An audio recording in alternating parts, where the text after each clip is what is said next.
என் பெயர் சாமுஸ்ரீ. என் பெயர் தாக்குக பிரியா. என் பெயர் ராஜஸ்ரீ. என் அணியின் பெயர் ரைனோசரஸ். தலைப்பு சப்பாத்தி கல்வி சாறு மூலம் உயிர்நிலையை உருவாக்குதல்.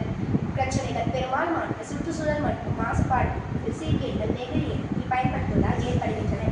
இதனால் தாவரங்கள் மனிதர்கள், விலங்குகள் போன்றவற்றிற்காக பெரிய அளவிலான ஆபத்தினை உண்டாக்கும். இதனை தடுக்க எங்கள் அறிவுரை தீவினை கண்டுள்ளோம். தீர்வு ஒன்று. சப்பாத்தி கல்லில் உள்ள சாறில் சர்க்கரை மற்றும் பெக்டின் மற்றும் கரிம அமிலமானது வருகிறது. மேலும் இயற்கையான கிளிசரால் மெழுகு பொருட்கள் புரதங்கள் கலப்பதால் உருவாக்கப்படுகிறது. இவை இழை போன்றவற்றில் வெளியேற்றப்படுகிறது. தீர்வு 2.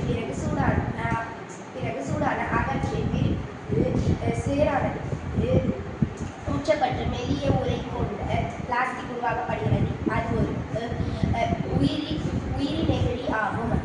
நன்மைகள். இந்த பிளாஸ்டிக்கானது சதைத்தன்மை உடையது. பல்வேறு வகையான மாசுபாடுகளை குறைக்கும். சுற்றுச்சூழல் தன்மை உடையவை. அனைத்து வகையான பொருட்களும் தயாரிக்க முடியும். விலையும் குறைவு. தாவரங்கள், விலங்குகள் மற்றும் மனிதர்களுக்கு எந்த வகையான ஆபத்தினை உண்டாக்காது. அனைத்து வயதிலும் இதனை பயன்படுத்தலாம். நன்றி, வணக்கம்.